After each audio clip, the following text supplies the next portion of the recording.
প্রতিবছর দীপাবলি উপলক্ষে দিল্লির বায়ু দূষণের ভয়াবহ পরিস্থিতি শিরোনামে আসে। তবে এবছর প্রশাসন দূষণ নিয়ন্ত্রণে একাধিক পদক্ষেপ নিলেও দীপাবলির পর পরিস্থিতি একই ভয়াবহ হয়ে উঠেছে। একদিকে যেখানে সুপ্রিম কোর্ট সবুজ বাজির ব্যবহারে ছাড়পত্র দিয়েছিল, আনন্দে মাতোয়ারা ছিল দিল্লিবাসী, তবে ছাড়পত্র মিলেছিল গ্রিন ক্র্যাকারের ক্ষেত্রে। অন্যদিকে সত্যিই কি সবুজ বাজি দূষণ কমিয়েছে? প্রশ্ন রয়েই গেছে, কারণ যে সমস্ত পদক্ষেপের পরেও কেন এর গুণগত মান খুব খারাপ পর্যায়ে পৌঁছেছে তা নিয়ে আজও রয়ে গেছে বিতর্ক। দীপাবলির আগে দিল্লির প্রশাসন একাধিক পদক্ষেপ নিয়েছিল বায়ু দূষণ কমানোর জন্য। তবে এই দিন সকালবেলা AQI অর্থাৎ এয়ার কোয়ালিটি ইন্ডেক্স 335-এ পৌঁছে গিয়েছে, যা ছিল ভীষণ খারাপ পর্যায়ে। আর রাতের দিকে যেটা দাঁড়িয়েছে 38টি দূষণ পর্যবেক্ষণ কেন্দ্রের মধ্যে 24টিতেই বাতাসের গুণগত মান খুব খারাপ পর্যায়ে পৌঁছে যায়।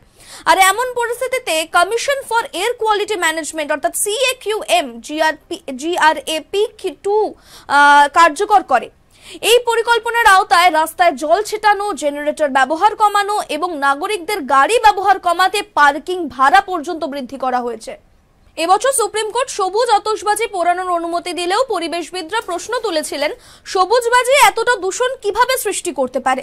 বৈজ্ঞানিক বিশ্লেষণ অনুযায়ী সবুজ বাজি তৈরি করার জন্য যে কেমিক্যাল বা পদার্থ ব্যবহার করা হয় তা পরিবেশের জন্য কম ক্ষতিকারক হতে পারে, কিন্তু তারপরও একাধিক উৎস থেকে বায়ুতে নানান রকম ক্ষতিকারক পদার্থ ছড়িয়ে পড়ে।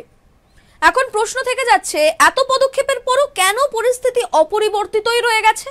এই প্রশ্নটি এখন সবচেয়ে বড় প্রশ্ন হয়ে দাঁড়াচ্ছে। একদিকে প্রশাসন নানা পদক্ষেপ নিচ্ছে, অন্যদিকে নাগরিকদের পক্ষ থেকে বাজি পোড়ানোর উৎসাহও কমানো যাচ্ছে না। সঠিক প্রচার এবং সচেতনতার অভাব, দুই কারণেই দীপাবলি উপলক্ষে বাজি পোড়ানো নিয়ে যে অপর্যাপ্ত নিয়ন্ত্রণ ছিল তা পরবর্তী দূষণ বৃদ্ধির জন্যই কিন্তু দায়ী। বিশেষত কিছু অঞ্চলে সবুজ বাজি পোড়ানোর পরেও বায়ু দূষণের মাত্রা পূর্বের তুলনায় আরো বৃদ্ধি পেয়ে গেছে। সবশেষে একটাই কথা, দূষণ নিয়ন্ত্রণ সত্যিই কি পদক্ষেপ নেওয়া হয়েছে সঠিকভাবে? দিল্লির বায়ু দূষণ কি কখনো নিয়ন্ত্রণে আসবে? যে নিয়মগুলো তৈরি করা হয়েছিল তা কি যথাযথভাবে পালন করা হয়েছিল? প্রশাসন দূষণ নিয়ন্ত্রণে কিছু পদক্ষেপ নিলেও নাগরিকদের সচেতনতায় বৃদ্ধি করা এবং বাজির ব্যবহার কমানো আরো গুরুত্বপূর্ণ বিষয়। দেরিতে হলেও যদি সঠিকভাবে এসব পদক্ষেপ বাস্তবায়ন করা হতো, তবে হয়তো আগামী দীপাবলিতে দিল্লি একটু হলেও শ্বাস নিতে পারবে।